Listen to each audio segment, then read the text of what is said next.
Good morning students, again welcome to the science class. और ये जो है हमारा 4th वीडियो है जिसके अंदर हम first chapter matter in our surrounding discuss कर रहे थे। और हमने जो लास्ट वीडियो था उसमें हमने ये देखा था कि जो मैटर होता है वो 3 स्टेट्स में एग्जिस्ट करता है। एक सॉलिड स्टेट होती है, एक लिक्विड स्टेट होती है और एक गैस स्टेट होती है। तो इस वीडियो के अंदर हम ये चेक करने वाले हैं कि क्या हम सॉलिड को लिक्विड में और लिक्विड को क्या गैस में कन्वर्ट कर सकते हैं। सबसे पहले हम जानते हैं कि जो पानी होता है वो 3 स्टेट्स के अंदर जो है एग्जिस्ट करता है। जैसे जो सॉलिड है वो आइस के फॉर्म में रहता है, जो हम लोग पानी पीते हैं वो लिक्विड फॉर्म हो गया। इसके अलावा हम वाटर वेपर्स का भी को भी हम देखते हैं। तो जब किसी मैटर की स्टेट चेंज होती है, यानी कि वो सॉलिड से लिक्विड में कन्वर्ट होता है, लिक्विड से जब वो गैस में कन्वर्ट होता है, तो उसकी जो what changes takes place inside the matter के अंदर जो पार्टिकल्स हैं उनका किस तरीके से बिहेवियर होता है। और इसके लिए हम लोग क्या है 2 एक्टिविटी परफॉर्म करने वाले हैं। इसमें जो आपको एक फिगर दिखाई दे रहा है, फिगर के अंदर जो हमारी एक्टिविटी जो है 1.12 है। इसके 2 पार्ट्स हैं। जो ए पार्ट है उसके अंदर हमने क्या किया है कि 150 ग्राम आइस को एक बीकर के अंदर लिया है और उसमें इसके टेम्परेचर को भी हमें ऑब्जर्व करना है। तो हम लोग क्या करेंगे, लेबोरेटरी थर्मोमीटर को इस तरीके से जो है माउंट कर देंगे कि उसका जो नीचे वाला बल्ब है वो हमेशा आइस को टच करता रहे। और जो इसका बी पार्ट है उसके अंदर हम देखते हैं कि हमने बीकर के अंदर पानी लिया है, सेम जो है इसको स्टैंड पे माउंट कर दिया है और जो है थर्मोमीटर भी हमने लगाया है ताकि हम इसके टेम्परेचर को कंटिन्यूसली जो है वो रिकॉर्ड कर देते हैं। उसके बाद हमारे पास में अब ऑब्जर्वेशंस होती हैं। हमने क्या किया कि बीकर को जो है लो फ्लेम पर हीट करना स्टार्ट कर दिया और हम वो टेम्परेचर नोट कर लेते हैं जब आइस जो है वो मेल्ट करना शुरू कर देती है। और वो टेम्परेचर भी हमें नोट करना है जब सारी की सारी आइस जो है वो पानी में कन्वर्ट हो जाती है। इसमें हमें जो हमारी ऑब्जर्वेशन थी इसके अंदर जो सॉलिड था वो लिक्विड स्टेट में कन्वर्ट हो गया था। अब उसके बाद हम लोग क्या करेंगे, जो नेक्स्ट इसका बी पार्ट है, हम पानी को क्या करेंगे, गर्म करना शुरू कर देंगे। और पानी को जब हम गर्म करते हैं तो उसके अंदर एक ग्लास रॉड रखते हैं और उसे कंटिन्यूसली क्या करते हैं कि स्टिरिंग करते हैं। और उसके बाद अगेन हमें थर्मोमीटर की रीडिंग्स को भी ऑब्जर्व करना है कि कौन से पर्टिकुलर टेम्परेचर पे जो वाटर है वो स्टीम में कन्वर्ट होना शुरू हो जाता है। तो अभी हमें इस फिनोमेना को डिस्कस करना है कि जब हम सॉलिड से लिक्विड में चेंज करते हैं किसी मैटर को, या लिक्विड से अगर गैस में कन्वर्ट करते हैं तो वो किस तरीके से बिहेव करता है। जैसे हम लोग टेम्परेचर बढ़ाते हैं तो जो पार्टिकल्स होते हैं उनकी काइनेटिक एनर्जी जो है वो बढ़ जाती है। And due to the increase in the kinetic energy the particles start vibrating with the greater speed. जैसे हम जानते हैं कि जो पार्टिकल्स होते हैं वो स्टेशनरी नहीं रहते हैं, वो अपनी जगह पर जो है वो वाइब्रेट करते रहते हैं। और जब हम उसको गर्म करेंगे तो उनकी काइनेटिक एनर्जी बढ़ जाएगी और वो बहुत तेज़ी से जो है वाइब्रेट करना शुरू कर देते हैं। जो हमारी एनर्जी जो हम सप्लाई कर रहे हैं हीट के फॉर्म में, क्योंकि हम उस बर्तन को गर्म कर रहे हैं तो नीचे से हम एनर्जी दे रहे हैं, तो जो एनर्जी जो होती है वो उनके फोर्स ऑफ अट्रैक्शन को ख़त्म करने के लिए जो है वो सफिशेंट होती है। नाउ जो हमारे पार्टिकल्स होते हैं वो अपनी फिक्स पोजीशन को जो है वो लीव कर देते हैं और मूव करना शुरू कर देते हैं। और ऐसी जब एक ऐसी स्टेज आती है कि जो सॉलिड जो होता है मेल्ट हो जाता है और वो लिक्विड में कन्वर्ट हो जाता है, क्योंकि हमारे जो पार्टिकल्स हैं उनकी काइनेटिक एनर्जी बहुत बढ़ चुकी है और उन्होंने अपना जो फोर्स ऑफ अट्रैक्शन है उसको ब्रेक कर दिया है। यहाँ पर एक हमारे पास में एक इम्पॉर्टेंट टर्म आई है कि what is the melting point temperature. तो जो मेल्टिंग पॉइंट टेम्परेचर होता है वो क्या होता है, मेल्टिंग पॉइंट टेम्परेचर हम किसको कहते हैं कि जिस मिनिमम टेम्परेचर पे जो सॉलिड है वो लिक्विड में बदल जाता है उसको हम मेल्टिंग पॉइंट टेम्परेचर कहते हैं। जो मेल्टिंग पॉइंट टेम्परेचर है, the melting point of temperature of ice जो है वो 273.15 केल्विन होती है।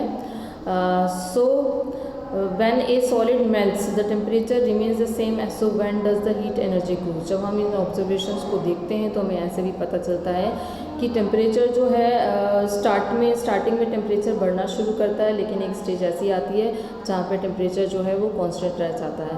तो बेसिकली हम नीचे से जो है बीकर को गर्म कर रहे हैं और उसको हीटअप कर रहे हैं, लेकिन टेम्परेचर जो है वो कांस्टेंट रहता है। तो इसका क्या रीज़न है,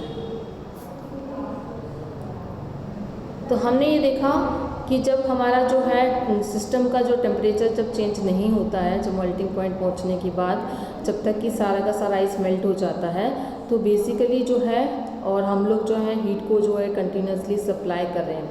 तो जो हीट होती है वो यूज़ हो जाती है किस में, जो हीट होती है वो यूज़ हो जाती है by overcoming the force of attraction, क्योंकि यहाँ पर जो हमारे पार्टिकल्स हैं उसमें दो तरह की चीज़ें लग रही है। एक तो ये है कि वो अपनी जगह पर वाइब्रेट कर रहे हैं, उनके बीच में अट्रैक्शन फोर्स भी होता है। जब हम उसको हीट सप्लाई करते हैं तो उनकी काइनेटिक एनर्जी तो बढ़ती है, लेकिन फोर्स ऑफ अट्रैक्शन अभी भी इतना ही रहता है। लेकिन जब हमारा टेम्परेचर कांस्टेंट हो जाता है तो उस टाइम जो हम जितनी भी हीट एनर्जी प्रोवाइड करते हैं वो सारी की सारी एनर्जी उस फोर्स ऑफ अट्रैक्शन को ब्रेक करने के काम में आ जाती है। So it is considered that it gets hidden into the contents of the beaker is known as the latent heat। और जो इस तरह की जो हमारा जब हम हीट को सप्लाई कर रहे हैं लेकिन टेम्परेचर नहीं बढ़ रहा है तो जो हीट होती है क्योंकि वो छुपी रहती है इसलिए हम इसको लेटेंट हीट कहते हैं। The word latent means hidden, क्योंकि इसका मतलब होता है छुपा हुआ।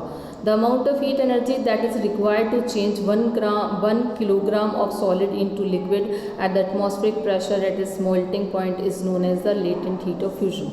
तो यहाँ पर हमें ये समझना है कि हमने 1 किलोग्राम सॉलिड को ले लिया है और उसको एटमॉस्फेरिक प्रेशर पे गर्म करके उसको मेल्ट करना चाहते हैं, तो जितनी हमें हीट की रिक्वायरमेंट होगी उसको लेटेंट हीट ऑफ फ्यूजन कहते हैं। सिमिलरली सेम बिहेवियर जो है हमें तब भी देखने को मिलता है जब हम पानी को जो है गर्म करते हैं। When we supply heat energy to the water, particle जो है वो स्टार्ट करते हैं मूव करना। At a certain temperature a point is reached when the particles have enough energy to break free from the force of attraction to each other. लेकिन अगर हम और ज़्यादा गर्म करते हैं तो जो हमारे पार्टिकल्स होते हैं वो फोर्स ऑफ अट्रैक्शन से को तोड़ देते हैं और बाहर निकल आते हैं। और जब ये स्टेज आ जाती है कि उनका फोर्स ऑफ अट्रैक्शन ख़त्म हो जाता है तो वो जो है द लिक्विड जो है वो गैस में कन्वर्ट करना शुरू हो जाता है। सो बेसिकली द टेम्परेचर, यहाँ पर भी हमारे पास एक टर्म आ रही है बॉइलिंग पॉइंट। बॉइलिंग पॉइंट का मतलब क्या होता है, यहाँ पर हम इसको अंडरलाइन कर लेते हैं कि बॉइलिंग पॉइंट का मतलब क्या होता है। एक पर्टिकुलर टेम्परेचर जिस पर भी हम लिक्विड को जो है बॉईल करना शुरू हो जाएगा और it will start converted into the gas at the atmospheric pressure, it is known as the boiling point. So basically जो बॉइलिंग होती है वो बल्क फिनोमेना है। बल्क फिनोमेना का मतलब जितने भी वाटर पार्टिकल्स हैं जिनको कि हम पानी को गर्म कर रहे हैं तो जितने भी वाटर पार्टिकल्स हैं वो सब इसमें पार्टिसिपेट करते हैं, इसलिए इसको बल्क फिनोमेना कहा जाता है। नॉर्मली जो पानी का जो बॉइलिंग पॉइंट टेम्परेचर होता है वो 100 डिग्री सेंटीग्रेड होता है, लेकिन अगर हम उसको केल्विन में कन्वर्ट करना चाहते हैं तो उसके साथ में हम 273 का डिग्री जो है वो क्या करते हैं, जो है हम इसमें 273 हम लोग इसके अंदर ऐड कर देते हैं। सो उसके बाद हमारे पास में जो रिक्वायरमेंट है कि हमें ये देखना है। सो बेसिकली हम लोग यहाँ पर स्टेट ऑफ चेंज को डिस्कस कर रहे थे, तो हमें स्टेट ऑफ चेंज को ये देखना है कि जब सॉलिड को हम सॉलिड स्टेट में से हम हीट सप्लाई करते हैं तो लिक्विड स्टेट में कन्वर्ट होती है, और लिक्विड स्टेट को जब हम गर्म करते हैं तो गैसेस स्टेट में कन्वर्ट हो जाती है। सेम प्रोसेस होता है, अगर गैसेस स्टेट को ठंडा किया जाए तो लिक्विड स्टेट मिलेगी, और लिक्विड स्टेट को अगर हम ठंडा करते हैं तो हमें गैसेस स्टेट मिल जाती है। यानी कि जो भी हमारे स्टेट ऑफ मैटर है वो इंटरचेंजेबल है, सॉलिड से लिक्विड और लिक्विड से गैस में हम कन्वर्ट कर सकते हैं। So we ensure that state of matter can be changed into another state by changing the temperature. So we have learned that the substances around us change the state from solid to liquid and liquid to gas on the application of heat. तो अगर हम heat की supply करते हैं तो basically जो है solid जो है लिक्विड में कन्वर्ट हो जाता है और जो लिक्विड होता है वो गैस में कन्वर्ट हो जाता है।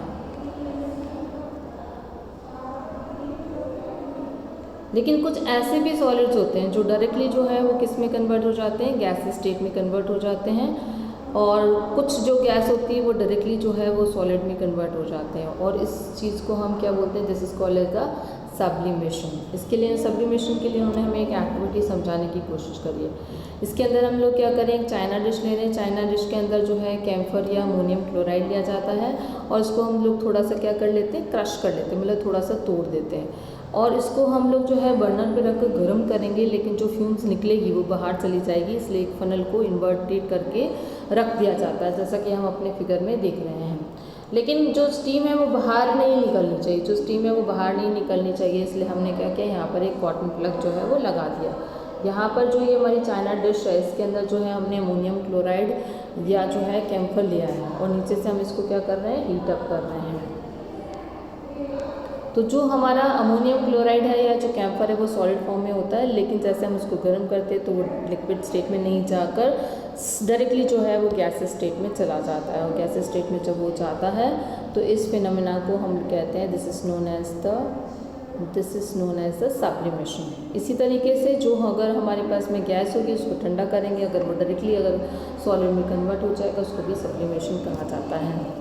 A change of state directly from solid to gas without changing it to the liquid state is called as the sublimation. यानी कि अगर हम सॉलिड को डायरेक्ट गैस में कन्वर्ट कर रहे हैं और लिक्विड स्टेट नहीं आ रही है, इसी तरीके से अगर हम गैस को डायरेक्ट सॉलिड में कन्वर्ट कर रहे हैं, लिक्विड स्टेट नहीं आ रही है, तो दोनों कंडीशन में जो है उसको हम सब्लिमेशन कहते हैं। तो यहाँ पर हमने हीट देकर जो है सॉलिड को लिक्विड में, लिक्विड को गैस में कन्वर्ट किया था। तो क्या हम लोग प्रेशर की मदद से भी क्या स्टेट को चेंज कर सकते हैं? तो जो हमारा नेक्स्ट टॉपिक होगा उसमें हम इफेक्ट ऑफ प्रेशर जो है वो डिस्कस करेंगे कि प्रेशर लगाकर हम सॉलिड को लिक्विड में, लिक्विड को गैस में कैसे कन्वर्ट कर सकते हैं। तो see you in the next video.